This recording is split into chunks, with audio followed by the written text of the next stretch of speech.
Hello students, let's continue our fourth chapter of history, the Mughals.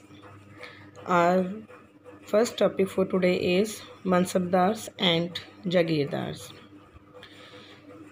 As the Mughals expanded their areas, they recruit diverse bodies of people. अलग अलग background से उन्होंने recruitment की लोगों की.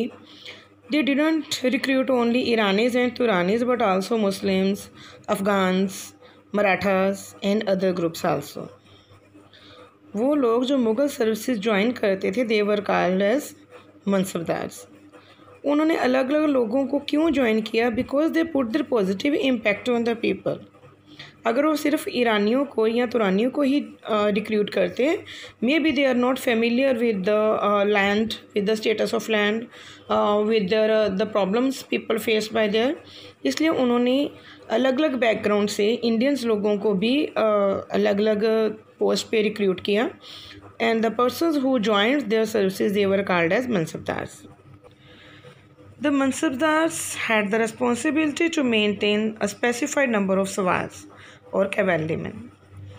जो मनसबदार्स होते थे उनकी मेन रिस्पॉन्सिबिलिटी होती थी टू मेंटेन मिलिट्री. कैवेलरीमैन घुड़सवार को मेंटेन करना. इसके लिए क्या था कि वो कैवेलरीमैन को रिव्यू करते थे टाइम टाइम पे. उनकी रजिस्ट्रेशन होती थी.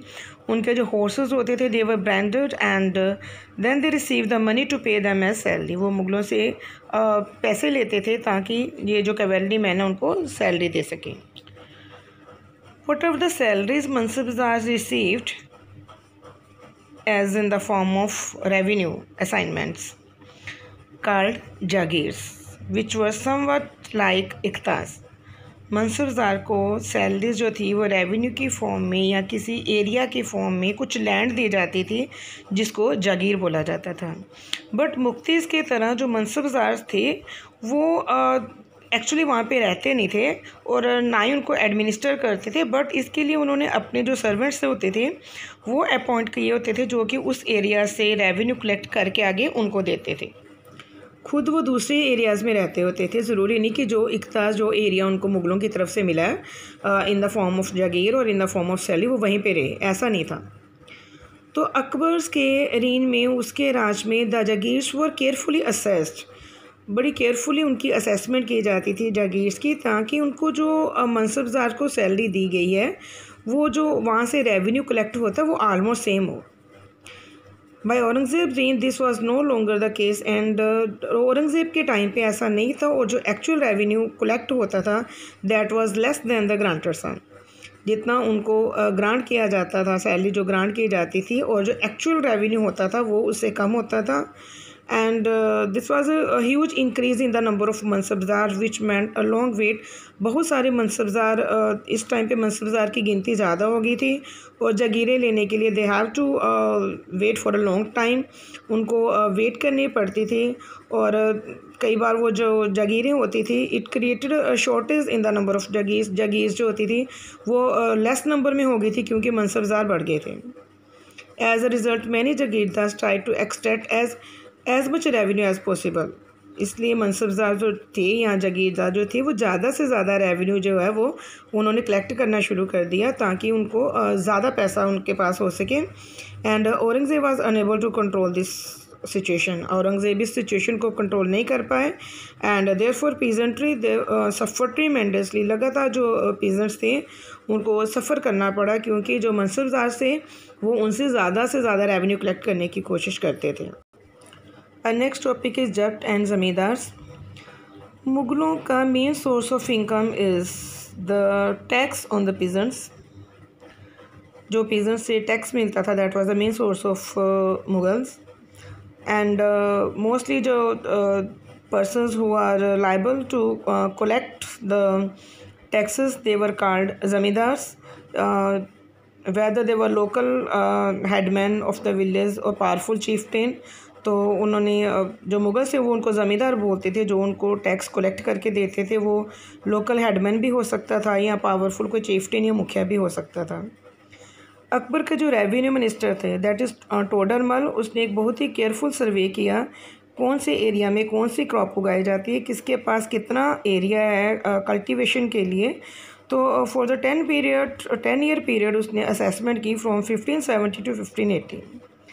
इस बेस पे, इसी डाटा के बेस पे tax was fixed on each crop, tax fix किया गया।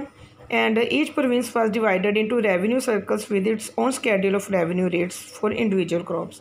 उसी के हिसाब से टैक्स फिक्स किया गया, अलग अलग एरियाज़ का अलग अलग टैक्स फिक्स किया गया। तो this revenue system was known as zabt. इस रेवेन्यू सिस्टम को जब्त कहा जाता था। एंड बट ये उन्हीं एरियाज़ में प्रेवलेंट हो पाया जहाँ पे मुग़ल एडमिनिस्ट्रेटर्स जो थे वो सर्वे कर पाते थे या फिर वो बड़े केयरफुल अकाउंट्स रख पाते थे। तो वो एरियाज़, कुछ एरियाज़ जैसे गुजरात और बंगाला, तो वहाँ पे ये पॉसिबल नहीं हो पाया। मुग़ल एडमिनिस्ट्रेटर्स या मनसबदार की एक्सप्लोटेशन की वजह से जो वो ज़्यादा टैक्स लेते थे, तो ज़मींदार जो उनको टैक्स कलेक्ट करके देते थे और पीजेंट्स जो थे देवर अगेंस्ट मुग़ल अथॉरिटी, और इसकी वजह से कुछ रेबलन भी हुए, विद्रोह भी हुए। तो ये जो पीजेंट रिवोल्ट्स थे change the stability of Mughal empire from the end of 17th century. ये एक 17th सेंचुरी के एंड तक ये मुग़लों के लिए एक चैलेंज हो गया था। अकबर ने अपने बहुत ही क्लोज़ फ्रेंड अबुल फ़ज़ल को अपनी हिस्ट्री लिखने के लिए बोला। तो जो Abul Fazal, he wrote 3 volume history of Akbar's reign titled Akbarnama उसने लिखा, जिसमें फर्स्ट वॉल्यूम में उसने he wrote about the Akbar's ancestors, and in the second volume he recorded the events of Akbar reign. और थर्ड वॉल्यूम जिसको उसने आईने अकबरी का नाम दिया, it deals with the Akbar's administration and their household, army and revenues and the geography of the empire, उसके बारे में उसने लिखा। एंड जो रेवेन्यूज़ कलेक्ट होते थे उसके बारे में उसने लिखा। तो इसमें he wrote also about the traditions and the cultures of the people living in India, जो लोग यहाँ के ट्रेडिशन और कल्चर के बारे में ही wrote about. And the most interesting aspect ये था कि उसने सभी चीज़ों को एक स्टैटिस्टिकल डिटेल्स में लिखा, मतलब उनको वैल्यूज़ में लिखा उसने। If you talking about the Akbar's policies, तो अबुल फ़ज़ल ने एक्सप्लेन किया कि the empire was divided into provinces. पूरा एम्पायर जो था वो अलग अलग एरियाज़ में डिवाइड किया गया, जिसको सूबास बोला जाता था। एंड जो लोग उनको गवर्न करते थे, राज करते थे, दे वर नोन एज सूबेदार, उनको सूबेदार बोला जाता था। And those carried out both political and military functions. तो हर प्रोविंस का एक फाइनेंशियल ऑफिसर और दीवान होता था। And for maintaining peace and order in the areas, the subedar they get the support from the other officers also. जो अकबर के nobles थे, they commanded the large armies and they have the access to large amounts of revenue. जब तक वो loyal थे empire के लिए, तो they function very efficiently. But the end of 17th century बहुत सारे जो नोबल्स थे, they built independent networks, and जो उनकी लॉयल्टी थी एम्पायर के लिए वो वीक होनी शुरू हो गई, और उनका अपना जो इंटरेस्ट था that was increased. When Akbar was in at Fatehpur Sikri during the 1570, तो उसने रिलीजियस स्कॉलर्स जो थे, उलेमा, ब्राह्मण्स या जो जिस्ट प्रीस्ट थे, तो उनके साथ जो डिस्कशन शुरू की, जिसको उसने एक बुक में डिस्कस करवाया, इबादत खाना दैट वाज। वो सभी लोगों रिलीजन के बारे में इंटरेस्टेड था, and he wanted to know about the social customs of different people. तो जो जब अकबर ने इंटरेक्शन की अलग अलग लोगों के साथ, अलग अलग रिलीजन्स के स्कॉलर्स के साथ, तो उसने नोट किया कि the scholars who emphasis ritual and dogma were often bigots. उसने बोला कि ये जो उनके रिलीजियस स्कॉलर्स थे, वो ये जो डोगमा जो बनाते थे, डोगमा मतलब कि इस तरह का एक यू कैन से ऑर्डर जो एक्सपेक्ट किया जाता था कि everyone have to follow without putting any question. जो बोल दिया that is final and everyone have to follow. तो those persons were mostly the bigots. Bigots मतलब the person who is intolerant of another's religion, जिनको सिर्फ अपना ही religion better लगता है, तो दूसरे रिलीजन को वो बेटर नहीं समझते थे। तो इस वजह से कई बार क्या हो जाता था कि it created a division and disharmony among the people. लोगों में लोग एक दूसरे के ख़िलाफ़ भी कई बार हो जाते थे। ये सब देख के Akbar started the governance based the rule based on sulh-i kul, मतलब यूनिवर्सल पीस पे उसने बेस्ड अकबर ने रूल करना शुरू किया। तो ये जो idea of tolerance did not discriminate, ये वाला जो आइडिया था, मतलब सबके साथ शांतिपूर्वक रिलेशन क्रिएट करना, तो इससे किसी भी रिलीजन के साथ डिस्क्रिमिनेशन नहीं की जाती थी। Instead it focused on the system of ethics. Ethics मतलब the moral principles, honesty, justice, peace, तो the principles which are universally applicable. तो उनके बेस पे ये जो रूल उसने करने शुरू किए। अबुल फजल ने हेल्प की उनको ये फ्रेम करने में। And this principle of governance was followed by Jahangir and Shahjahan as well.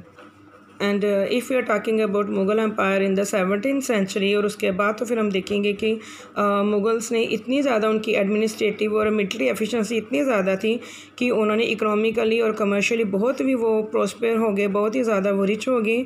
जो इंटरनेशनल ट्रैवलर्स थे उन्होंने भी बहुत ही तारीफ़ की कि this is a land of wealth.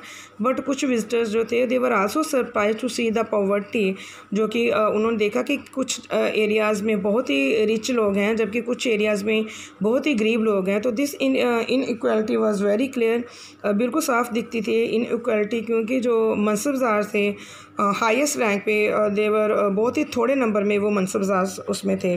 तो जो मुग़ल एम्परर्स उनके मनसबदार थे, उनके जो इनकम वो अपनी थी वो सैलरीज और गुड्स पे खर्च कर देते थे।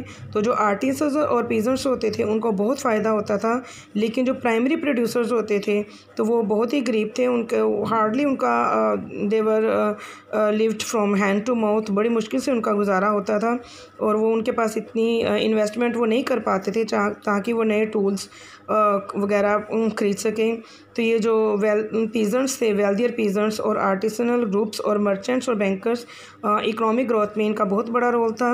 ये जो बहुत ही इनॉर्मस वेल्थ एंड रिसोर्सेज की वजह से जो मुगल्स थे बहुत ही पावरफुल हो गए थे लेट 17th सेंचुरी में। लेकिन अथॉरिटी स्लोली उसके बाद जो मुग़ल एम्परर थे उनकी जो अथॉरिटी है वो डिक्लाइन होनी शुरू हो गई।